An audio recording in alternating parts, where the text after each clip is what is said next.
June 1940. Europe was ablaze. France had fallen to its knees. Hitler's war machine seemed almost invincible. One lonely island remained across the Atlantic: Britain. Preparations for the Nazi German invasion, Operation Sea Lion, were complete. But Hitler knew his tanks could not cross the English Channel until the Royal Air Force, RAF, was utterly destroyed. In the weeks that followed, the world's first major air campaign was fought. A battle not just about pilots and planes, but about the very survival of a civilization. If Britain's Air Force fell, the last hope for Europe's freedom would vanish. The German Air Force, the Luftwaffe, was vastly superior in numbers and experience. The British defense was thin, and they had everything to lose. This is the story of a brutal summer where the sky became the decisive battleground. This is the story of the Battle of Britain. The Battle of Britain officially began on July 10, 1940. The Luftwaffe planned to attack in 3 phases. First, the Channel Battle, Kanalkampf, aiming to destroy British shipping and coastal defenses. But the RAF possessed a secret weapon, a technological marvel called radar. A chain of radar stations known as Chain Home began tracking the approach of German aircraft miles in advance. It was the first time radar had been used so effectively in warfare. Radar provided the RAF with precise warnings of large Luftwaffe attacks, enabling their smaller fighter squadrons to be airborne at exactly the right time. The German pilots flew their magnificent Messerschmitt Me 109 fighters, one of the finest aircraft in the world. The British pilots, on the other hand, flew 2 great machines: the robust 8-gun Hawker Hurricane, which mostly targeted German bombers, and the famous elegant Supermarine Spitfire, which engaged the Me 109s. The German commander, Hermann Göring, made a fatal error in his strategy. He assumed the number of British pilots was limited, and they would soon surrender. By mid-August, the second phase of the battle began. The Luftwaffe launched direct attacks on RAF airfields and radar stations. This was the hardest hour. Day after day, the British airfields were bombed.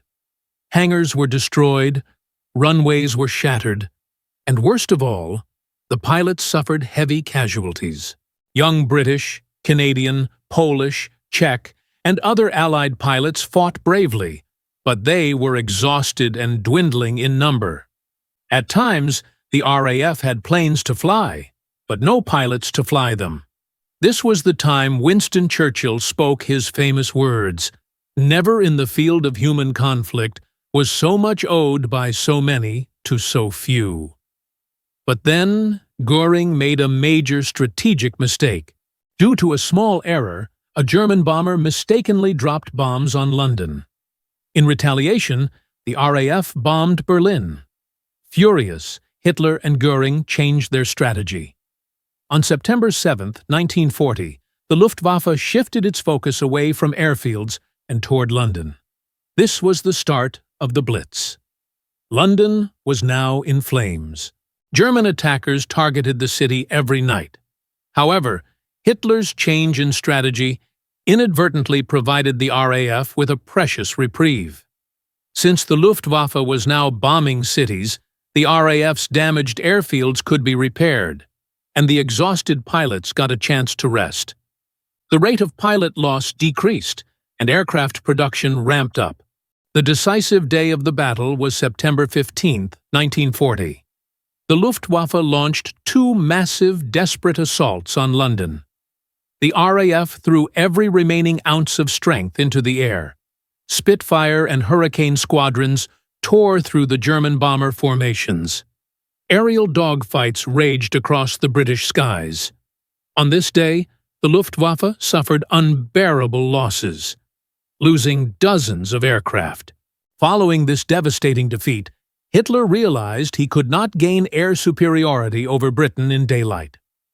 On September 17, 1940, Hitler ordered the postponement of Operation Sea Lion indefinitely. The Battle of Britain was over. It was the first major defeat suffered by Nazi Germany in WW2.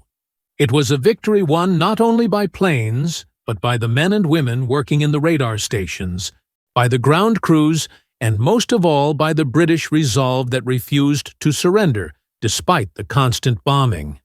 This decisive victory gave the Allies across the Atlantic the hope that Hitler could be defeated. This victory was a turning point, not just for Britain, but for the entire free world.